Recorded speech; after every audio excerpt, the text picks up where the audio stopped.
distance. Itu sebetulnya bagian dari personal lockdown. Menghindari kerumunan dan segala macam. Ya. Lakukan ini personal lockdown, ya. Karena dengan personal lockdown kita lebih menghimpun kekuatan diri.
الرحمن الرحيم.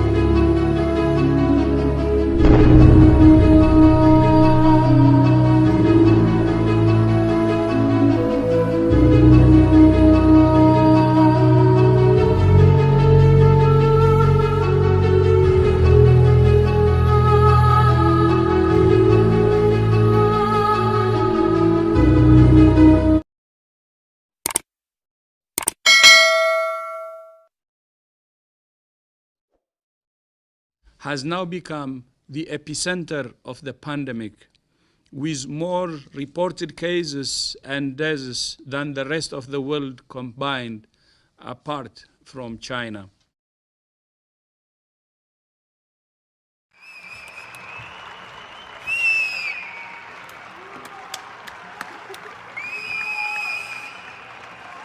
¿Esto por qué lo hace? De apoyo a los médicos.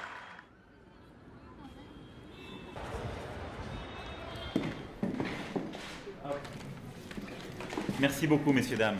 Merci.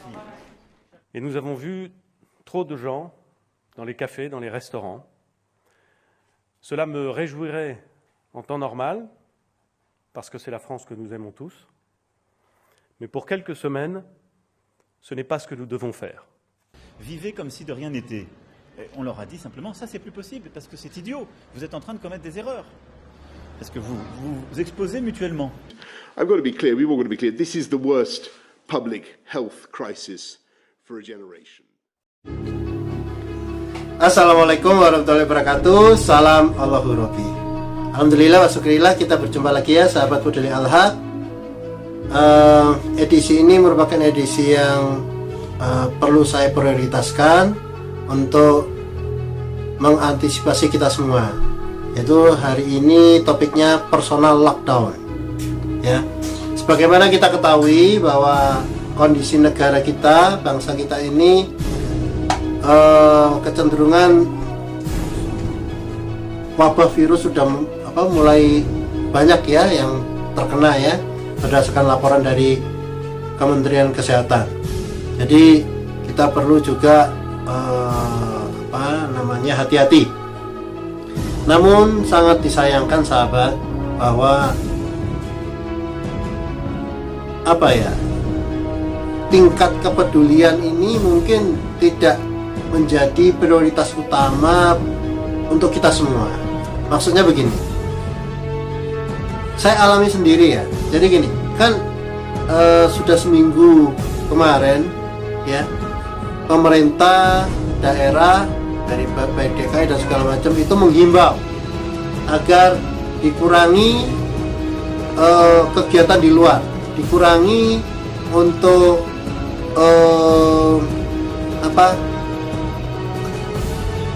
personal sosial. Jadi berkumpul-kumpul ya, itu terus di ke mall dan segala macam, itu dikurangi semua. Namun di daerah saya kemarin ya, nggak lama dari pengumuman itu ada 4 bis datang, bus ya. Saya lihat mereka mau melihat apa tuh pertandingan sepak bola apa itu ya. Itu ramai sekali itu ya, Masya Allah, bukan main deh. Jadi saya nggak ngerti ini bagaimana nih ya, instruksi pemerintah itu ditangkapnya bagaimana, saya nggak ngerti itu. Jadi terus juga di sisi lain banyak yang berpendapat nggak usah tegang lah, santai lah, ini gak bahaya lah dan segala macam. Tapi di sisi lain ada yang bilang ini virus baru, ini juga ada bagian dari perkembangan dari virus, kalau nggak salah SARS ya, SARS tipe 2 yang kecepatan berjangkitnya itu cepat sekali ya. Dalam tempo berapa kemarin di Wuhan itu berapa lama, 2 bulan apa ya. Jadi udah sampai ke seluruh dunia. Kita lihat sendiri Italia itu bagaimana. Italia dia mengakui sendiri. Jadi saya lihat itu videonya ya yang berkembang di WA itu, dia mengakui sendiri bahwa begini ya, dia bilang bahwa di negaranya itu bukan ketinggalan zaman dari sisi teknologi medis, enggak. Tapi mereka ceroboh ketika pemerintah mengeluarkan instruksi seperti libur sekolah dan segala macam itu, bukan malah belajar atau tidak keluar dari rumah, tapi malah jalan-jalan, terus juga melakukan aktivitas seperti biasa. Akhirnya ya sudah kena semua. Nah ketika kena semua, kapasitas rumah sakit sama tenaga dokter sama perawat kan terbatas. Akhirnya mereka mengatakan, Masya Allah, mereka mengatakan bahwa dokter harus memilih siapa yang mati duluan. Terus juga sisi lain bahwa ada pandangan masalah ekonomi dan segala macam. Gini ya sahabat ya, oke deh, kita clearkan pikiran dulu deh. Sekarang mana yang prioritas? Mana yang diprioritaskan, mana? Nyawa atau hal-hal yang lain? Gitu. Ingat, gak ada yang menjamin sampai detik ini, gak ada yang menjamin bahwa mereka yang kelihatan sehat itu bukan berarti bebas tidak terjangkit. Terus tidak ada jaminan, katanya kan gini, hasil penelitian dari WHO segala macam, survei dari kejadian-kejadian itu yang berisiko tinggi umur 50 tahun ke atas. Tapi itu kan baru research. Buktinya terjadi banyak anomali yang di bawah 50 tahun itu, yang kemarin perawat itu umur 30 tahun di rumah sakit di Indonesia. Ya. Terus nggak menjadi jaminan juga bahwa ketika yang bersangkutan itu dikatakan negatif, ternyata positif. Terjadi di laporan WHO ada, terjadi juga di Cianjur dikatakan negatif tapi positif. Terjadi di report WHO jurnal juga mengenai ada di Wuhan sampai 8 kali tes selang 4 hari itu negatif terus. Ke-9 hari tes hari bukan hari ke-9, tes yang ke-9 karena selang 4 hari itu positif. Coba. Jadi juga ada jurnal mengatakan bahwa di setiap negara ketika corona masuk ke iklim negara itu jadi bermutasi atau apa ya namanya, saya salah, mungkin mutasi atau apa, whatever lah itu ya. Jadi berubah kekuatannya, menyesuaikan gitu. Jadi sahabat, begini ya, kita ngambil asas kehati-hatian itu adalah langkah yang paling mulia, bukan lebay ya, terus bukan apa namanya tuh, orang ngambil langkah hati-hati dibilang lebay. Gimana itu? Jadi sahabat, perlunya kita mengedepankan azas untuk kebersamaan ya. Kita mengedepankan social security, social health untuk semua ya. Ketika kita terjangkit, kita nggak tahu nih, berarti kita membahayakan orang lain dong, membahayakan nyawa orang lain. Jangankan orang lain, keluarga kita bahayakan loh ya. Anda yakin Anda itu bebas, sehat? Apa ukurannya? Apa alat ukurnya? Ya, berdasarkan apa tuh namanya, laporan standar dari WHO di rumah sakit aja, untuk yang ditunjuk rumah sakit untuk penyembuhan itu antar tiap tempat tidurnya itu berjarak 2 meter. Kenapa? Karena kalau saya lihat dari sisi energi, memang yang terjangkit itu sudah membentuk medan energi seluas 2 meter sekelilingnya. Kalau yang orang yang sehat masuk ke medan energi ini, kalau dia powernya, sistem imunnya tidak kuat, lagi lemah, masuklah itu. Nah, makanya perlu di rumah membatasi, paling tidak kalau nggak perlu nggak usah keluar deh. Kan sekarang sudah ada WA, sudah ada email. Kalau untuk urusan kerja kan bisa gitu. Jadi asas kehati-hatian ini bukan lebay, bukan paranoid, bukan berlebihan dan segala, enggak, jauh dari itu. Justru inilah kemuliaan kita, kesadaran kita untuk kepentingan kebersamaan sebagai anak bangsa. Nah, makanya perlunya, oke deh, kalau maunya hal ini menjadi perdebatan yang tiada ujung ya, karena punya kepentingan masing-masing, sudah, kita kembali ke diri masing-masing deh ya. Makanya saya sebut personal lockdown ya, karena kalau negara tidak kunjung lockdown itu udah urusan pemerintah. Kita sendiri yang melockdown sendiri. Apa maknanya? Melockdown, personal lockdown itu adalah bagaimana kita mengamankan diri sendiri dan keluarga untuk tidak membahayakan diri sendiri dan keluarga dan orang lain gitu. Tidak mengambil aktivitas di luar dan segala macam. Karena obatnya belum ketemu, belum ada kejelasan. Satu, belum ada kepastian juga bahwa orang yang sehat gini cirinya, orang yang kena gini cirinya gitu. Nggak ada. Belum ada yang sesuatu yang, siapa yang berani jamin ya. Jadi personal lockdown itu saya himbau untuk semua pihak untuk melakukan personal lockdown ya. Personal lockdown itu bukan berarti tidak bersosialisasi, tidak. Kan bisa bersosialisasi lewat handphone, lewat email, lewat segala macam, lewat telepon ya.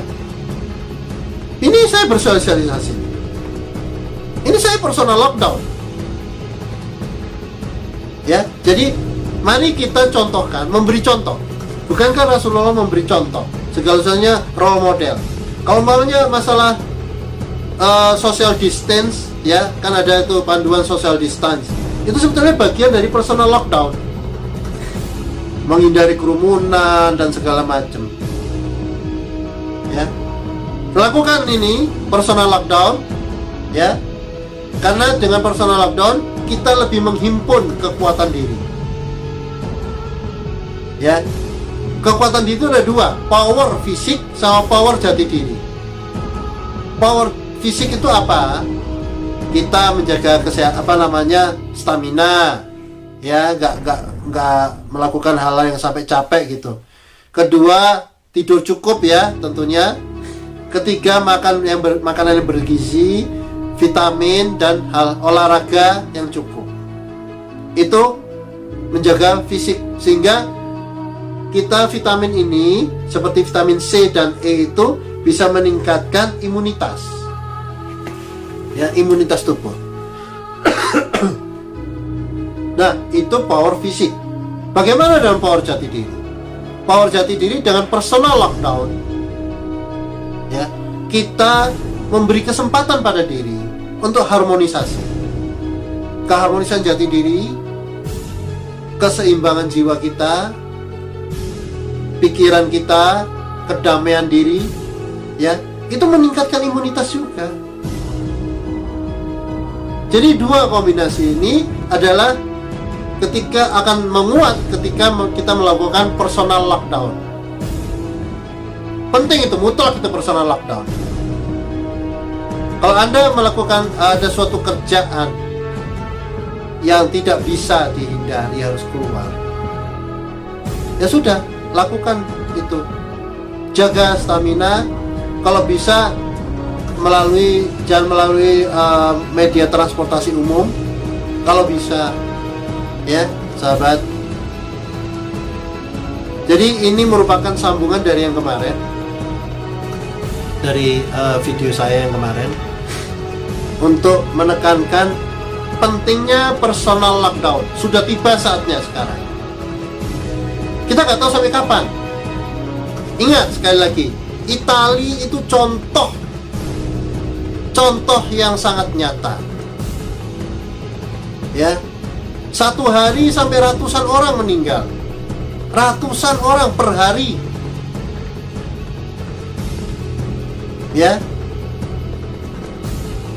Coba renungkan, manusia itu harusnya bermanfaat pada sesama, bukan membahayakan sesama. Ingat kata-kata saya, manusia itu harusnya bermanfaat untuk sesama, bukan membahayakan sesama. Ambil langkah-langkah aman, ya. Personal lockdown sekali lagi. Tingkatkan keimanan dan ketakwaan kita serta rasa penyerahan diri kita kepada Allah Subhanahu wa taala. Ya. Ini tiba saatnya, sahabat. Tiba saatnya. Jadi, ini sesuatu yang sangat serius. Bukan main-main, bukan untuk bahan candaan. Hindari menyepelekan masalah virus ini. Kita nggak tahu dia itu seberapa karena dia setiap negara berbeda. Virusnya sama, tapi ketika masuk ke suatu negara, jadi kekuatannya bisa berbeda gitu. Itu informasi menurut WHO loh ya. Ya, mungkin itu saja sahabat. Mudah-mudahan bermanfaat ya. Sampai sini akan saya sambung dengan kesempatan berikut. Mudah-mudahan kita selalu diberi kesehatan, keselamatan, dan keamanan untuk kita semua. Waalaikumsalam warahmatullahi wabarakatuh. Salam Allah. Allahu Akbar, Allahu Akbar. La